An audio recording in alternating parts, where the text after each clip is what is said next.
بسم اللہ الرحمن الرحیم۔ ایصال ثواب کا بیان۔ قرآن کریم کا ارشاد گرامی ہے وَتَعَاوَنُوا عَلَى الْبِرِّ وَالتَّقْوَى۔ ترجمہ: نیکی اور پرہیزگاری میں ایک دوسرے کی مدد کرو۔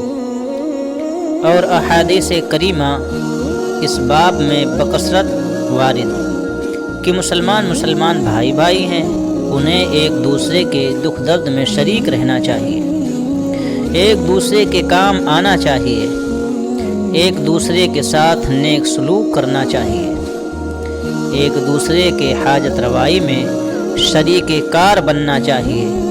یہاں تک کہ رسول پاک صلی اللہ علیہ وسلم نے ارشاد فرمایا، دین خیر خواہی کا نام ہے، اور اس کو 3 مرتبہ فرمایا۔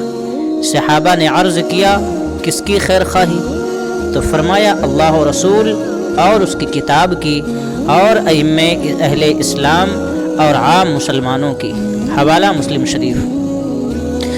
شریف کی ایک اور روایت میں ہے کہ حضور پر نور سید عالم صلی اللہ علیہ وسلم نے ارشاد فرمایا، تم میں جس سے ہو سکے کہ اپنے مسلمان بھائی کو فائدہ پہنچائے تو ضرور پہنچائے، لیکن سوال یہ ہے کہ جب جسم و جان کا تعلق ختم ہو جائے، مرنے والوں کا زندوں سے رابطہ و علاقہ ختم ہو جائے، موت کے بعد زندوں اور مردوں میں آہنی دیوار حائل ہو جائے، اور ان میں حسی اور مادی تعاون اور نفع رسانی و خیر خواہی بظاہر ختم نظر آئے، تو زندوں کے نیک اعمال سے مردوں کو فائدہ پہنچ سکتا ہے یا نہیں، اور دینی و روحانی تعلق باقی رہتا ہے یا نہیں، اور موت کے ورثہ و اعزاء و احباب بلکہ عامت المسلمین کے نیک اعمال سے مردے فیض پاتے ہیں یا نہیں؟ تو اہل سنت کے نزدیک شریعت اسلامیہ اس کا جواب اس بات میں دیتی ہے، یعنی ہاں، زندوں کے اعمال سے مردوں کو فائدہ پہنچتا ہے، اور زندوں کے ایصال ثواب سے مردے فیض پاتے اور فائدہ اٹھاتے ہیں۔ مثلا احادیث کریمہ میں آیا کہ جو 11 مرتبہ قل هو اللہ شریف پڑھ کر اس کا ثواب مردوں کو پہنچائے تو مردوں کی گنتی کے برابر اسے ثواب ملے گا۔ حوالہ در مختار۔ خود حضور پاک صلی اللہ علیہ وسلم کی خدمت میں آپ کے ارشاد گرامی کے مطابق 2 مینڈھے سینگ والے چتکبرے خسی کیے ہوئے لائے گئے۔ آپ صلی اللہ علیہ وسلم نے اپنے دستے مبارک سے انہیں ذبح فرمایا اور بارگاہ الہی میں عرض کیا کہ الہی، یہ ایک میری طرف سے ہے اور ایک میری امت میں اس کی طرف سے جس نے قربانی کی استطاعت نہ پائی۔ حوالہ ابو داود شریف و ابن ماجہ۔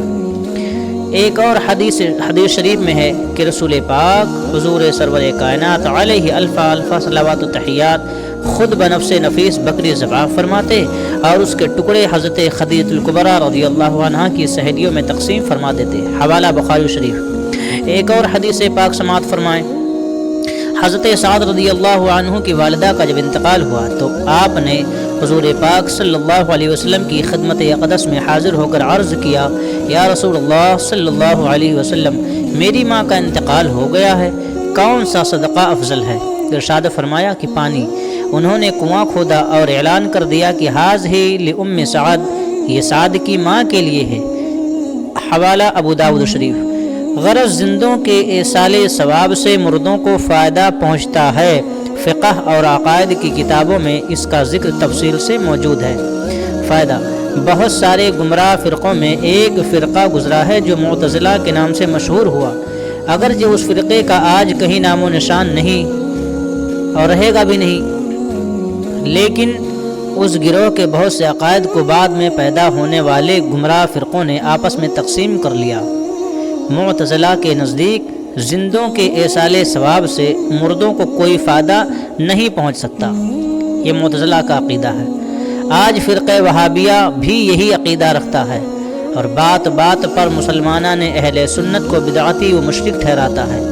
عورتوں اور جاہلوں پر ان کا جادو جلدی چڑھ جاتا ہے، لہٰذا اپنا دین و ایمان عزیز ہے تو نہ ان کی کتابیں پڑھو، نہ ان کے وعظ و نصیحت پر کان دھرو، نہ ان سے تعلقات رکھو۔ جہاں تک بن پڑے ایسوں سے دور رہنا ہی سلامتی ایمان کا راستہ ہے۔ حدیث پاک میں سرکار دو عالم صلی اللہ علیہ وسلم نے فرمایا کہ